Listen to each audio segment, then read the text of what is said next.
Le journal sur Al24 News. Mesdames, Messieurs, merci de nous rejoindre. Voici les titres de l'édition.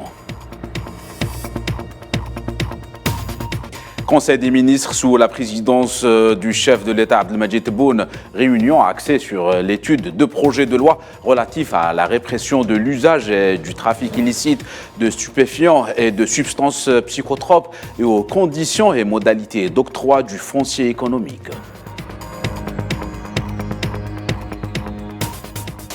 Saïd Chingueriha, reçu par le ministre français des Armées, le général d'armée, chef d'état-major de l'AMP, est en visite officielle en France.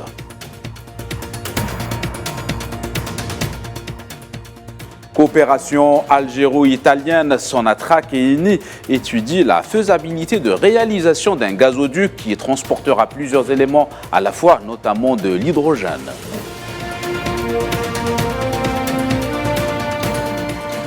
Le Maroc Gate continue à faire la une de l'actualité. Le Parlement marocain réagit à la résolution de condamnation émise par le Parlement européen contre le régime monarchique.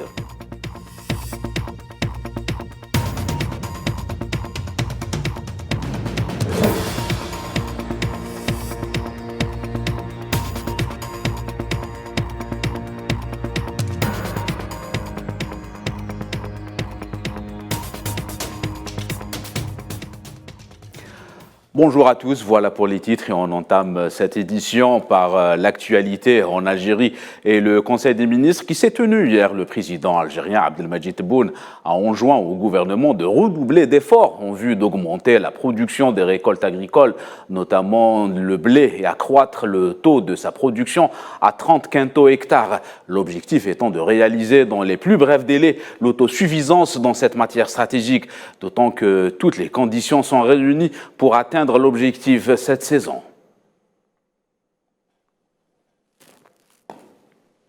Conseil des ministres, toujours, le président a ordonné la création d'une société mixte d'industrie ferroviaire en collaboration avec les expertises étrangères dans ce domaine et de renommée internationale, dans l'objectif de parvenir à un réseau de voies ferrées couvrant l'ensemble du territoire national, à raccorder le nord au sud et faciliter le transport au profit des opérateurs économiques.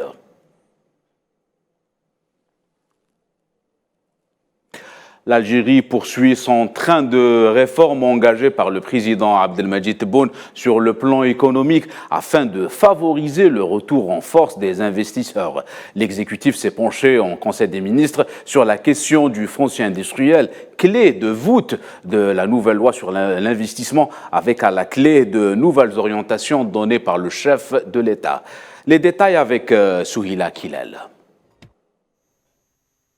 Le dossier relatif à l'investissement en Algérie, de nouveau sur la table du gouvernement algérien. L'exécutif veut compléter l'arsenal juridique mis en place par la nouvelle loi régissant le secteur promulgué récemment. Zoom à présent sur la gestion du foncier industriel. La réunion du Conseil des ministres s'est penchée sur ce dossier pivot, avec à la clé deux nouvelles directives du chef de l'État Abdelmadjid Tebboune au sujet de la révision et l'enrichissement du projet de loi fixant les conditions et les modalités de l'octroi du foncier économique relevant du domaine privé de l'État. L'Algérie a expérimenté durant les dernières années des systèmes qui rapidement ont montré leurs limites, à l'image de celui du CalPIREF. Le président Tebboune se veut plutôt clair. L'esprit de la loi doit reposer sur la liberté pour le citoyen d'investir dans son domaine de compétences, en évitant les graves dérives qu'a connues le pays dans le domaine du foncier industriel. La vision promue par le chef de l'État va dans le sens de l'encouragement de l'investissement dans une optique intégrée pour un décollage en matière de développement garanti une dynamique économique plus forte. L'octroi de foncier devra désormais se faire à des fins économiques et doit s'accompagner d'une réelle souplesse juridique. Mais ce n'est pas tout. Toutes ces mesures devront également s'appuyer sur la numérisation afin de s'assurer de leur efficacité et mettre fin à toute pratique relevant de la bureaucratie. L'octroi du foncier industriel devra aussi se faire selon les spécificités géographiques liées aux investissements et à des objectifs de projet. Un conseil des ministres qui s'est également penché sur le projet de loi relatif à la prévention et à la répression de l'usage et du trafic illicite de stupéfiants et de substances psychotropes adopté à l'issue de son examen. Nous vous le disions en titre, Saïd Chinguereha en visite officielle en France à l'invitation de son homologue Thierry Burkhardt. Le général d'armée, chef d'état-major de l'AMP, a été reçu par le ministre français des Armées, Sébastien Lecornu. Le chef d'état-major de l'AMP qui, par ailleurs, a signé avec son homologue français une feuille de route pour le renforcement de la coopération algéro-française dans le domaine de la défense.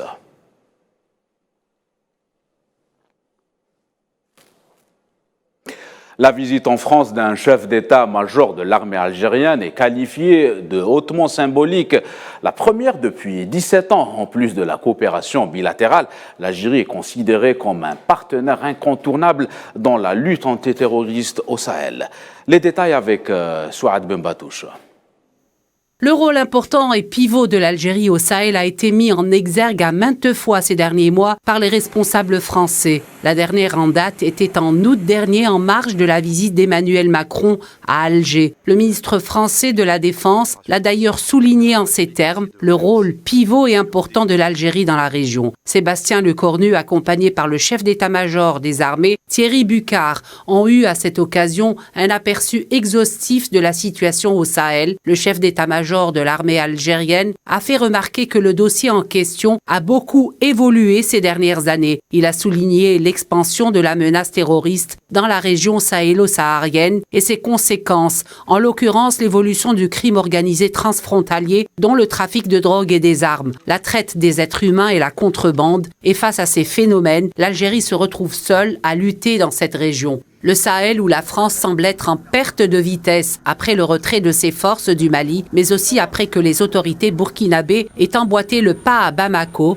en demandant ces dernières heures leur départ. Paris semble avoir mis sa fierté de côté cette fois. La France voudrait probablement s'imprégner de l'expérience diplomatique et militaire algérienne dans la région avant de se prononcer. Et nous allons nous intéresser à présent aux relations algéro-italiennes. Les enjeux de la sécurité énergétique en Europe sont immenses. L'Italie a choisi son partenaire stratégique et renforce son interconnexion énergétique avec l'Algérie. Alger et Rome passent à la vitesse de croisière pour étudier la faisabilité de réalisation d'un gazoduc qui transportera plusieurs éléments à la fois, notamment l'hydrogène. Les détails avec Wali Belchaban.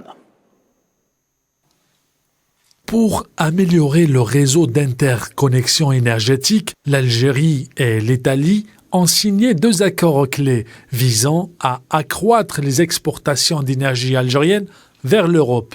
Mis au placard depuis 2014, le projet du gazoduc Galci sera relancé et l'énergie circulera finalement dans ses entrailles. Sonatrach et Eni étudient les principales mesures de réalisation de ce gazoduc pour transporter à la fois le gaz, l'hydrogène, l'ammoniac vert et bleu et même de l'électricité.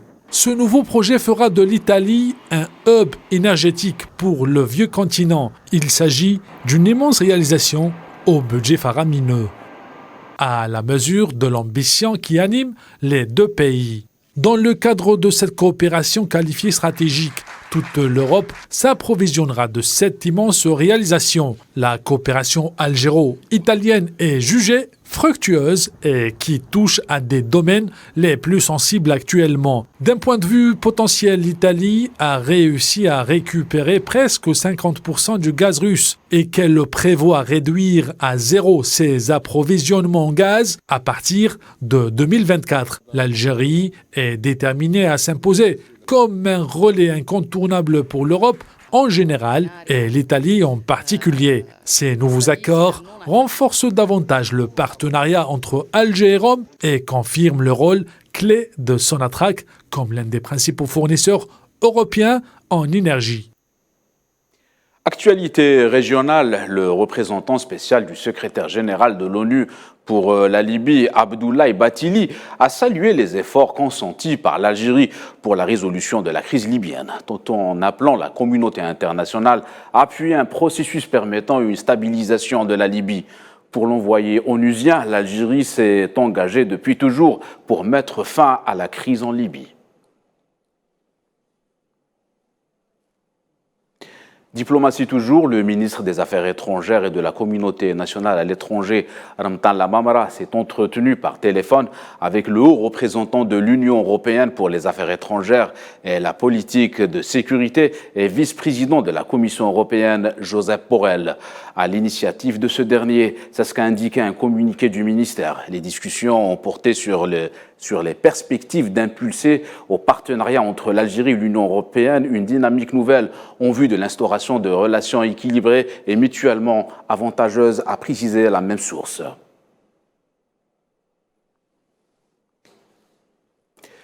Le scandale de corruption au Parlement européen continue de faire des remous. Le Parlement marocain a réagi à la résolution de condamnation émise par le Parlement européen contre le régime monarchique. L'évolution de cette affaire indique l'ouverture d'un cycle de crise jamais vu qui pourrait sérieusement altérer les relations entre le Maroc et l'Union européenne. Sofiane Baroudi. Le Morocco Gate, grand scandale de corruption au Parlement européen, continue de défrayer la chronique. Le principal accusé dans l'affaire, Antonio Panzeri, aurait passé un accord avec la justice belge et devrait apporter de nouvelles révélations retentissantes dans cette affaire qui éclabousse l'organe législatif européen, mais surtout les institutions de l'État marocain. À ce propos, le journal allemand Der Spiegel a révélé la compromission directe du chef des renseignements extérieurs marocains dans l'opération d'influence du Parlement européen. L'implication d'une institution sécuritaire dans cette affaire d'achat de volonté serait en effet politiquement très compromettante pour la monarchie. Pour rappel, le Parlement européen réuni le 19 janvier a voté une résolution historique de condamnation contre le Maroc, épinglé dans ce scandale de corruption. La résolution souligne également les pratiques répressives et les violations des droits humains perpétrées contre des militants et des journalistes marocains. Nous constatons en plein scandale Morocco Gate que le Royaume du Maroc a exercé l'achat de la volonté de certaines personnes dans les institutions européennes afin de conditionner les décisions qui se prennent dans les différentes institutions européennes. Il y a en ce moment des soupçons à notre avis plus que fondés qui nous amènent à penser que le Maroc intervient via la corruption de volonté politique afin d'influencer les résultats des négociations, notamment sur les accords commerciaux entre l'Union européenne et le Royaume. Le Parlement marocain s'est réuni pour sa part et a réagi à ce qui a été qualifié de résolution hostile. Il a dans une déclaration exprimé l'intention de revoir sa relation avec le Parlement européen. Tout indique donc qu'il y a de l'eau dans le gaz. Une crise profonde secoue les relations entre le Royaume du Maroc et l'Union européenne. Cette tourmente stratégique pourrait avoir des conséquences politiques et économiques graves à l'ombre d'une situation socio-économique à la difficulté déjà certaine. Pour rappel, l'Union européenne est le principal partenaire économique du Maroc et ce dernier est le principal destinataire des aides et des programmes de coopération européens dans la région. Dans ce sillage, Rabat devait percevoir une enveloppe d'aide européenne d'un montant de 1,6 milliard d'euros étalée entre 2021 et 2026. Josep Borrell, le chef de la diplomatie européenne, avait exprimé lors de sa dernière visite que si les accusations de corruption s'avéraient confirmées, des mesures de sanctions diplomatiques et économiques pourraient être prises contre le Maroc. À propos de l'adhésion de la Finlande à l'OTAN, il semblerait qu'il faille attendre les élections en Turquie. Le président finlandais Niinisto s'est justement exprimé sur la question.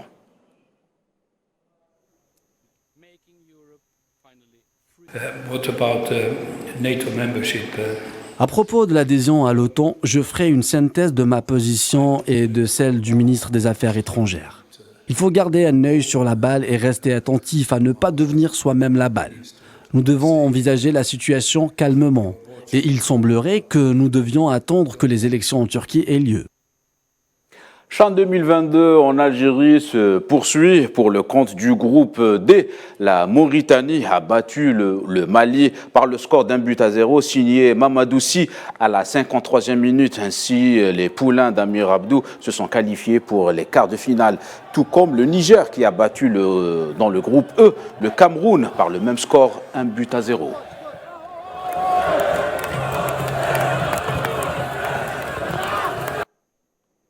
Voilà, c'est la fin de cette édition. L'actualité continue sur Al 24 News.